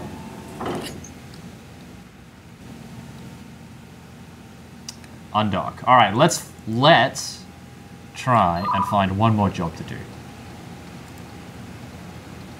Didn't we accept a job? Well, we didn't. Oh, we did. Yeah. We did. That's right. I'm a good space person. Open the thing. Where are we going? I think to successfully pilot this, we would need all of the Pixel Sift crew. Like every single Pixel Sift person to successfully do this. Or just let Gianni do it all, we'll just sit here. We would just give pointers from the background. Yeah. Asking how long it'll take to get somewhere. Are we there yet? Can we stop at Macca's? Space Macca's. Alright, deliver in Magella, so we're not there.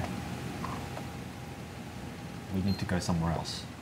Jonah said, yeah, you are fired. I can fly the ship by myself. I mean, I think we were fired when... I mean, you're probably alright, Fee, but I was fired when I named the ship what it's named. I'll just spam people in the emails. Send out really weird emails. Maru Magella jump date. That's the one. That's where we wanted to go, wasn't it? I think so. Yep. Yep. Magella. In Magella. Yep. Cool. Shipyard. So, did I see Maru, Leo, Maru? Okay, yep, cool. All right. Can we get to the jump point without damaging the ship? Oh. Can we do it? I was going to say I can, but I don't know. All right, here we go. There she goes. We're going really close to the sun. That's going to end really well. Oh, is it? Let's do it. Let's do it. The game takes into account the heat when you get close to an object that creates a heat. Okay. Feel like you're fine though. No, that's probably fine. It's probably fine. Next thing we know, you hold warm up a bit, but you're pretty good. And remember, you can speed up time using the greater than and less than. Are there any black holes in this game? No, there are no black holes. Yet. Yet. Alright, I'm going to leave it on times 2. There are stars, planets, 3 different types of nebula, asteroid fields. Alright, here we go. What was it again? Oh, Duh. Yeah. Duh. Dur. That's how you pronounce it. Oh, we can also read the news. We haven't done that. Oh yeah, let's do that. Ooh.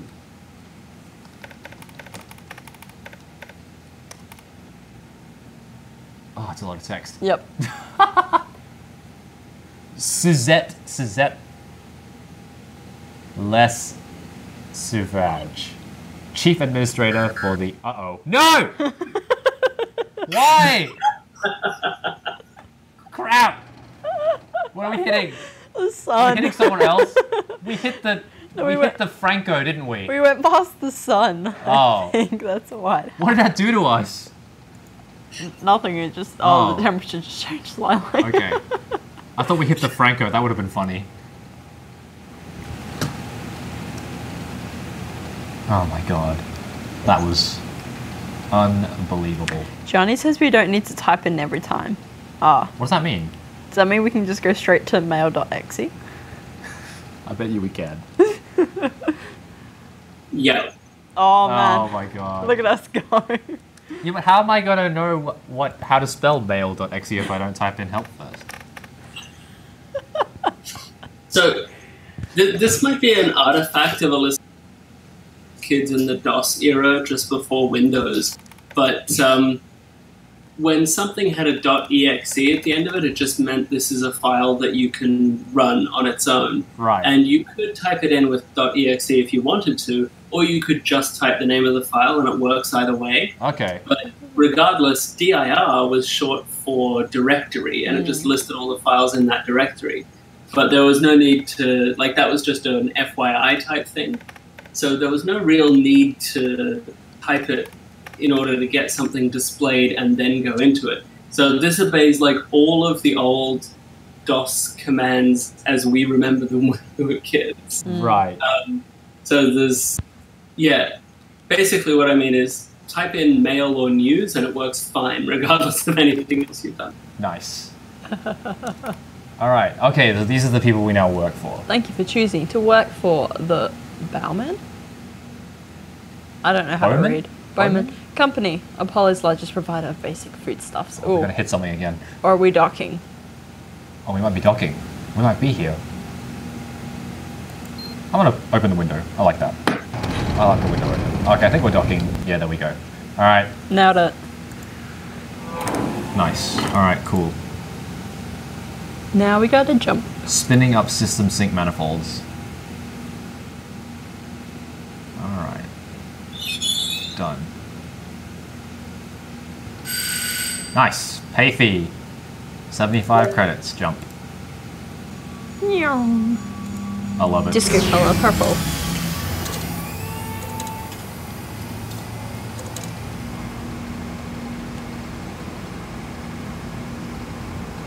Cool. Let's play some music. Oh yeah, let's do that. What other songs? Endless Void. Sailor. The Pulse. Ooh, I like the sound of that. Cool. Gianni just asked, how do jump gates work in this universe? How do jump gates work? Yeah. Like, is it like some sort of Mass Effect relay, or like, is it? Yeah, basically. So the idea is that in this universe, to travel from one point to another takes an enormous amount of power, and you have to use the next to entry and exit point is. However, it's much, much easier to move larger masses if you have an object at the other end that is like built to take it. So basically, if you ship jump drive, you have a much smaller range, and it takes a lot more power for a very, very small ship. Whereas jump gates can move very large ships, much bigger than the player's ships. Mm-hmm. And it only costs you a couple of credits. Right. But you have to actually build them in either location. Okay. So the idea of the huge colony ship that went to this sector originally from Earth was the intention was to travel there and build the other end of what was Earthgate. Right. So like they were building, it was going to take like 10 years to actually get there, even with jump drives. And then meanwhile, Earth would be building their end of a giant jump gate. Right. So the idea was they would then get there, build the jump gate at the other end, and then you would have this whole other sort of wing of the galaxy connected. Right, okay. Cool. There's asteroids. And obviously that hasn't quite gone to plan, and if you sort of go through the narrative and read news articles, you'll see why and what's gone on. Right. Because, like, we didn't quite make it to where we were originally meant to go. Oh, you're in the right place, just not the right time. Right. Dun dun. Alright, here we go. I think we're avoiding the asteroids. I think so too. But then again, Fee, anything can happen, as we know. Knowing our luck. Alright, speed up time.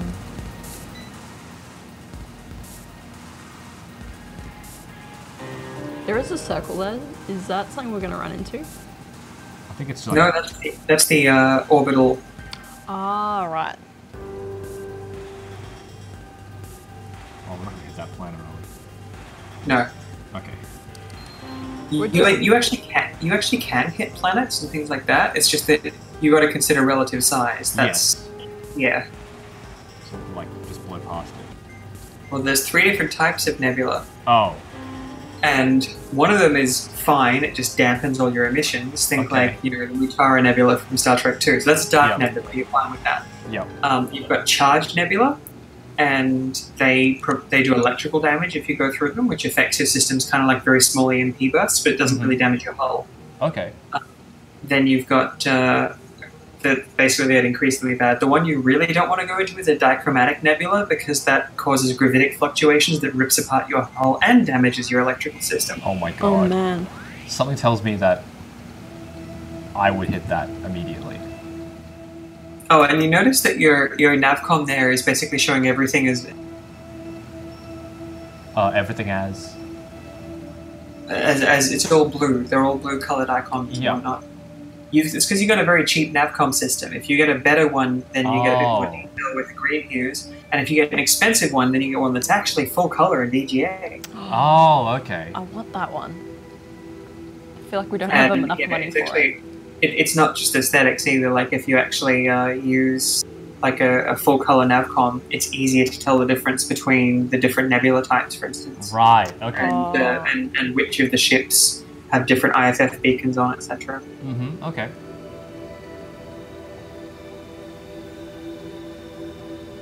Here comes Swift. Swift. Swiftly Alright, here we coming are. in. Nice. We made it. Or did we? Dun dun. Knowing us, probably didn't make it. Alright, there she is. She's charging. Gianni says Eastern promises like the Viggo Mortensen? Yes. Yep. Look at Gianni getting all the references. Oh, more Saints Row. I mean...